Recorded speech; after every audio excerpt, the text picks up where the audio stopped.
Put a little bit of the rub, nigga, I gotta be safe. Let's get some sports talk. Time here on The Jump. Zach LaVine said about his preseason predictions the Bulls would make the playoffs, quote, "I think we should be right in that hunt." Matt, the Bulls are 2 games out of the 8th spot in the East. Do you see them making it into the postseason? I think anything can happen in the East. I just love the emergence of Zach LaVine. I think he's finally on people's radar. I've known how talented he is for a long time, former Bruin, shout out, but This should be a confidence booster for them. They see they 2 games out of the playoff at that AC. This should be the confidence for them. This will make them more confident seeing that this is a big improvement for Chicago. They look at that and see that. That's going to make them play a lot harder like they've been. They 2 games out of the playoff. All they need is win the 2 games. They're in the 8th spot. Like, that's going to build confidence for them when they see this. That's a big leap for them. he's a tremendous player, so he definitely should be an all-star this year. And if he can get his team to the playoff, that's a big jump. They're young, they play hard. You got Carter Jr. in there, you have Markkanen, and they're chasing Orlando, who is going to be without Jonathan Isaac, it seems, for a little bit here with an injury scare. So yeah, maybe that's enough to get them over the hump. I don't know who shots out UCLA more, you or Kerry Champion. All right, don't look now, but the Spurs are back in the 8th spot out of the West. Dave, are we too quick to bury the Spurs like the zombies they are? They came back. Well, first of all, I never buried them. I've Much seen respect for that program, of course. But I mean, LaMarcus Aldridge still finds his spots on the court. DeMar DeRozan is not an analytic stream, I should say, but he can find ways to be effective. And you have one of the best coaches in basketball. And quite frankly, in a weakened Western Conference. It's not like they're trying to be like the Thunder years ago where you get 48 wins to get the 8th seed. You could probably get in the playoffs at 41, 42 wins this year. I mean, you can never count a pop team out. I think they've built something over there that speaks for itself, but I don't think they're in any kind of...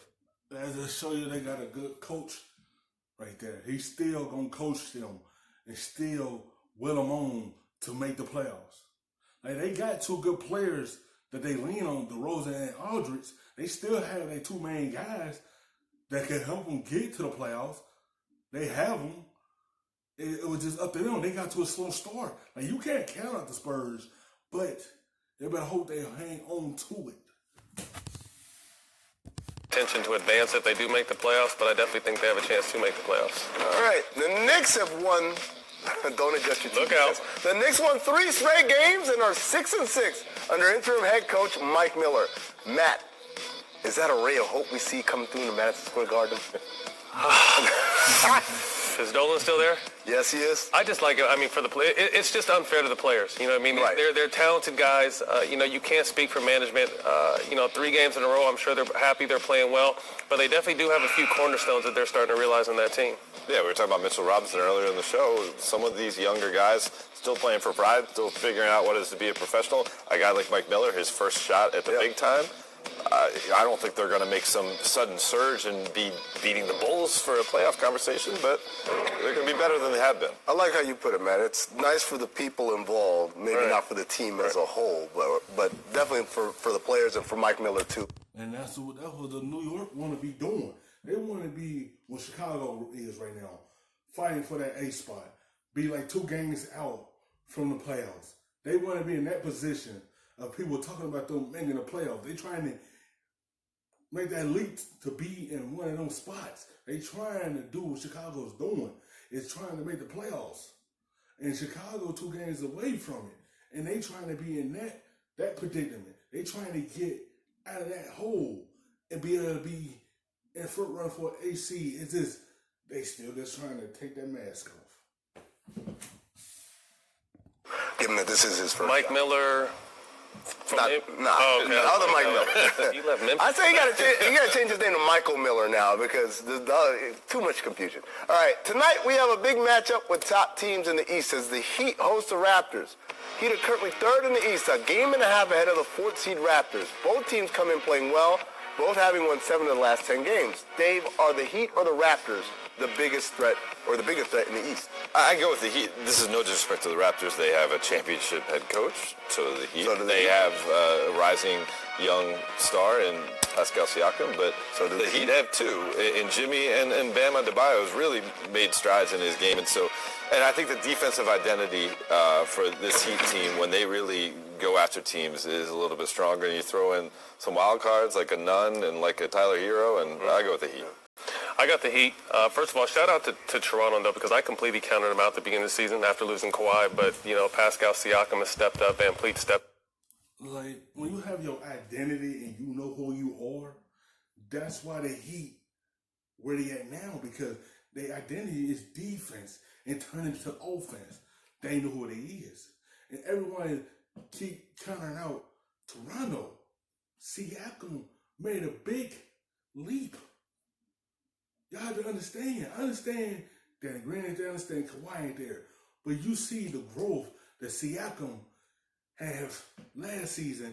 Of course, he was going to carry over to this season.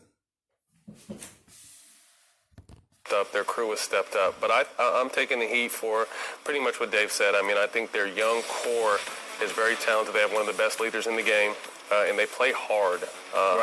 So they're going to be a tough out. And they can shake. I still think they're one piece away. I don't know what that piece looks like, but I think they're one piece away from actually competing in the East. I think the cool thing about those two teams, they both have dealt with injuries and kept winning even so.